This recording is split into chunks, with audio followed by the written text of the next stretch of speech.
ডাকসু নির্বাচনের প্রচার প্রচারণার সময় শেষ। 9 সেপ্টেম্বর হবে ডাকসুর ভোটযুদ্ধ। ডাকসু নির্বাচনে প্রার্থীদের প্রচার প্রচারণার অন্যতম বড় স্ট্র্যাটেজি ছিল ডাকসুর এক্স ফ্যাক্টর, যারা বিভিন্ন প্রতিশ্রুতির মাধ্যমে তাদের আশ্বস্ত করা। একই সঙ্গে ডাকসুতে প্রার্থী নির্বাচনে এবার পদপ্রত্যাশীদের নিজেদের ইমেজও রাখবে বড় ভূমিকা। ডাকসু নির্বাচনের একেবারে কাছাকাছি সময় প্রার্থীদের মধ্যে আলোচনার মূল বিষয় ছাত্রীদের ভোট, যারা এবারও এই ডাকসুর এক্স ফ্যাক্টর। কেননা ডাকসু নির্বাচনের জয় পরাজয় অনেকাংশেই বড় ভূমিকা রাখবে ছাত্রীদের ভোট। এবার ডাকসু নির্বাচনের মোট ভোটার 39,874 জন। এর মধ্যে ছাত্রী ভোটার 18,959 জন। এর আগে বিভিন্ন প্যানেলের ইশতেহারেও ছাত্রীদের আবাসন সংকট সহ তাদের সব সমস্যা সমাধানের বিষয় প্রধান গুরুত্ব পেয়েছে।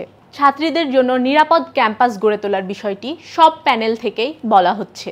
নারী শিক্ষার্থীরা যেন সাইবার বুলিংয়ের শিকার না হন তা নিয়েও সোচ্চার হয়েছেন সব প্রার্থী। নারী নিরাপত্তা নিশ্চিত করার বিষয়ে প্রতিদিনই কথা বলছেন বিভিন্ন প্যানেলের প্রার্থীরা। তবে প্রার্থীরা মনে করছেন ডাকসু নির্বাচনে ছাত্রীদের ভোট কেন্দ্রে আনা হবে সবচেয়ে বড় চ্যালেঞ্জ। মোট ভোটারের প্রায় 48% ছাত্রী। তারাই ডাকসুর গতিপথ নির্ধারণ করবেন। ছাত্রদলের প্যানেলের ইশতেহারে নারী শিক্ষার্থীদের জন্য প্রতিটি হলে স্বাস্থ্যসেবা ইউনিট, মেডিকেল সেন্টারের নারী চিকিৎসক, সান্ধ্য আইন বিলোপ ও পোশাকের স্বাধীনতা নিশ্চিত করার প্রতিশ্রুতি রয়েছে। ছাত্র শিবিরের প্যানেলের 36 দফা ইশতেহারে 7টিতে নারী শিক্ষার্থীদের নিয়ে নানা প্রতিশ্রুতি রয়েছে। বাকশাসের প্যানেলের ইশতেহারে নারীদের হলগুলোতে খেলাধুলার সুযোগ বৃদ্ধি, 24 ঘন্টা অ্যাম্বুলেন্স সার্ভিস, মেয়েদের নামাজের স্থান সম্প্রসারণ, অনাবাসিক ছাত্রীদের হলে প্রবেশাধিকার নিশ্চিত করা, জনপরিসর নারীবান্ধব করার প্রতিশ্রুতি দেওয়া হয়েছে। উমামা সাদি প্যানেলে তাদের ইশতেহারে বিশ্ববিদ্যালয়ের যৌন নিপীড়ন সেল কার্যকর করা, আইনি সহায়তা সেল গঠন করা, সাইবার সিকিউরিটি সেল গঠন, অনলাইন অফলাইনে নিপীড়ন বা বুলিংয়ের তাৎক্ষণিক ব্যবস্থা নেওয়ার প্রতিশ্রুতি রয়েছে। প্রতিরোধ পর্ষদের প্যানেলের ইশতেহারে নারীবান্ধব ক্যাম্পাস তৈরি সহ বেশ কয়েকটি প্রতিশ্রুতি আছে। এসব প্রতিশ্রুতিগুলো পর্যালোচনা করে দেখছেন ছাত্রীরা।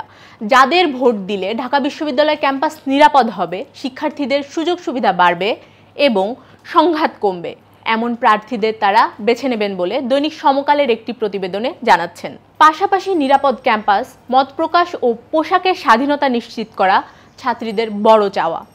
ডাকসু নির্বাচনে বিশেষ করে ভিপি পদে প্রার্থীদের জয় পরাজয়ের সমীকরণ মেলাতে কোচিং ফ্যাক্টরও সামনে আসছে।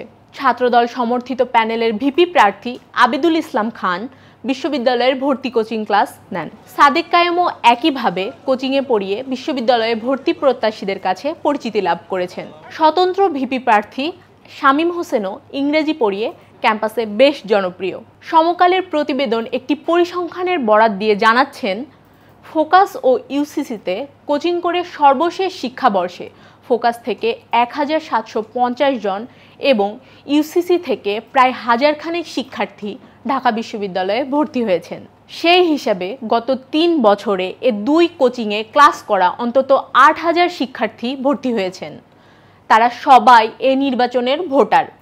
তাদের ভোটও এবারের ডাকসুতে প্রার্থী নির্বাচনে গুরুত্বপূর্ণ ভূমিকা রাখবে।